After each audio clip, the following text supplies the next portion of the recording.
Is what do I anticipate my greatest challenges and greatest joys to be? I'm trying to go into this with no expectations. If I don't have expectations, then I can't be disappointed or worry about them not being met. I expect two things regarding challenges. One might be the obvious, the physical exertion for somebody who's not a spring chicken. So I have the typical aches and pains that come with being 54. So, climbing mountains and getting frustrated and things like that. The first thing that did come to mind were the little itsy bitsy things that will be annoyances that might drive me nuts. And, it does take the little things to keep your morale up as you're out there for days and days and weeks and months on end. Like sleeping on the ground every day, climbing into a tent and sleeping on an inflatable mattress, maybe being cold, maybe being damp. Having to pee in the middle of the night. It sounds like not a big deal, but when it's raining out and you're in your sleeping bag, those are the little things that can eat away at someone. And I do expect that with my lack of patience with myself sometimes that might bother me a lot. And it will be a challenge for me to accept and get through it and try to think of the next day and say, oh, this will be worth it. So I think in the moment, I'll get very frustrated a lot at night in the tent and just being all cramped and cooped up, stuff like that. But, other than that, we'll just have to wait and see. Joys will be those mountaintops, those views, overcoming a challenge, overcoming a fear, making it 100 miles, 400 miles, 500, 1,000, 2,000 miles, however far I get. It will be an accomplishment for me, no matter how far I get. Making new friends, the hiking community is just so generous and kind. And if my children could meet me along the trail at some point and just spend a night or two hiking with me, just to see what it is I love so much, share my tent, and just share this passion with them would be a great joy. Do I have any fears? Yes, but they're probably not what you would consider, what most people would say.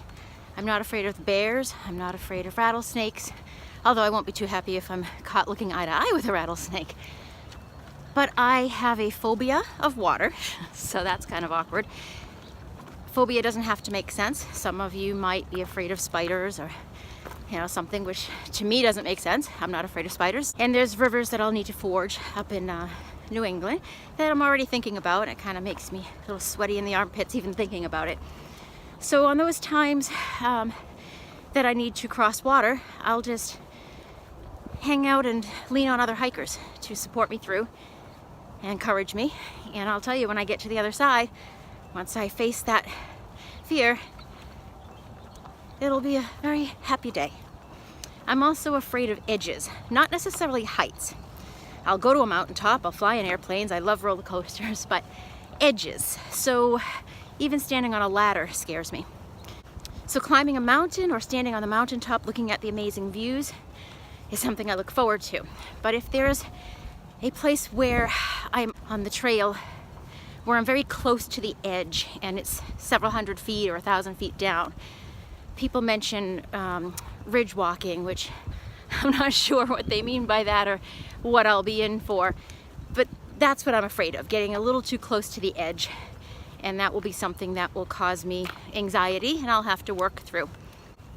I'm afraid of getting sick on the trail, getting a tick embedded in me and getting Lyme disease would be horrible, and getting Giardia from the water. I'll do whatever I need to do, take precautions and filter, but things can happen. So I'm afraid of getting sick, turning an ankle, breaking my ankle, and getting Lyme disease. But really, other than those things, no, I'm not afraid. I'm excited, very excited.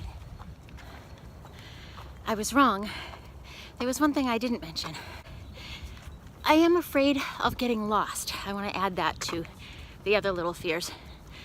I am afraid of stepping off trail, not so much getting lost on the AT. They're marked with blazes and it's pretty obvious, but stepping off to relieve myself or something like that, especially at night, having to get up from my tent to get out and pee or something and getting lost. So I'll take precautions again.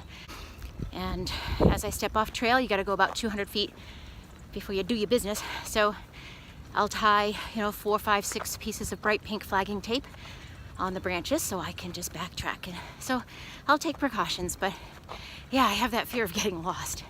And you'll find my body 3 years from now. What is my inspiration to do this? There are so many reasons why I am embarking on this journey. The short answer is I've always walked. I lived in New York City and I would walk. The subways, the buses were readily available and I would walk from the Greenwich Village to the Bronx. I love to walk. I love to explore. It would take me 10 times as long as a map would indicate, because I would just take detours and side routes and so forth. I love exploring. So whether it's a city or I'm in the woods, I like to walk. Moving here to Nashville, so I'm originally from Salem, Massachusetts, which is a city just north of Boston, and our family moved to Nashville, Tennessee, and last summer, and I went out looking to walk and find some trails and just to see what this state had to offer, in the way of nature and what's different, and explore some new plants and trees and birds and so forth. So I found the local trails, and I found myself going more and more often on Sunday mornings, late afternoons, just anytime I could. And I found myself getting frustrating because most trails are loops, and obviously because you had to get back to where you started. But I found myself, after whether it was a 4-mile loop or an 8-mile loop, or recently that 10-mile, I didn't want it to end. I wanted to go straight and end up somewhere else. And I just kept going in circles, because that's what most local trails around here anyway lead me to do. And there's been many times where I still had energy and I still wanted to keep going. And I wanted to camp. I wanted to keep walking the next day. So that kind of put it into my head. It was actually, last year, a friend was talking about the Continental Divide and hiking that, and that kind of sparked some memories that I had about the Appalachian Trail. So when I was 10 or 12 years old or something, my dad's boss invited him and us and these people to watch a slideshow. This was with the old slide projector. So his daughter, so my father's boss's daughter, had hiked the Appalachian Trail. To my knowledge, I think she did a section hike. I'm not sure. I was around 10 years old, didn't pay too much attention. But she was going through the pictures on the slideshow and talking about her experience and describing the scenes, and I was just entranced. In my child's eye, she was my hero.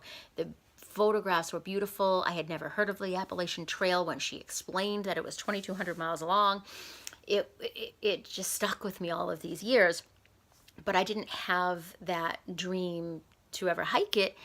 And that kind of leads to where I am at right now. And the title of my Facebook and YouTube channel is Act Old Later. As I found myself in the last few years, brushing things off. I can't do that. Forget it.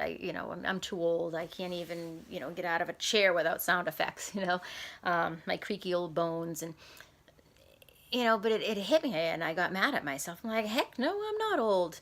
I'm 54. I'll actually have my 55th birthday on the trail. But that Appalachian Trail had come back to the forefront when I was listening to a friend Zuri talk about the Continental Divide. So that kind of planted the little seed. I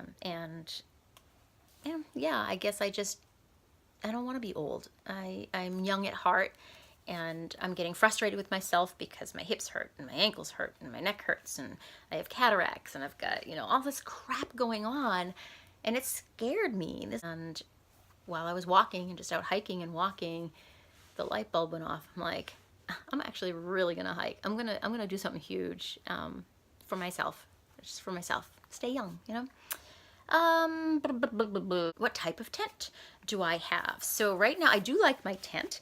I don't necessarily love crawling in and even with my sleeping pad, I'll go back to feeling old. I ache in the morning. It takes me a good hour to get up and stretch and you know, just massage out my joints and so forth. But the tent itself is fine. It's very lightweight. Big Agnes, Fly Creek UL2, so it's a 2-person tent. I just wanted that extra room. It was worth a little bit extra weight. It's 1.5 pounds. It's nothing. It's, you know, it doesn't weigh much at all. Very easy to set up.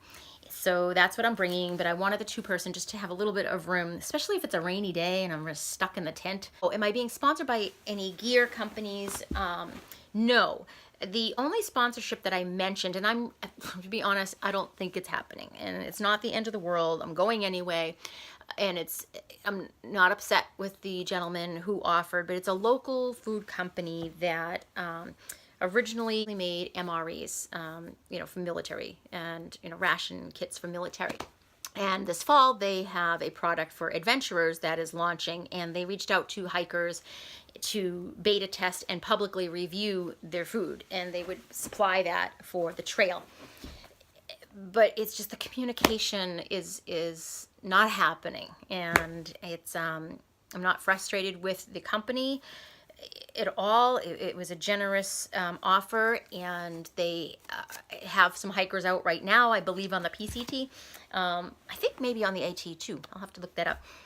You know, it may or may not happen, but as far as any other sponsorship, no. I'll probably eat a lot of ramen noodles and Snickers bars.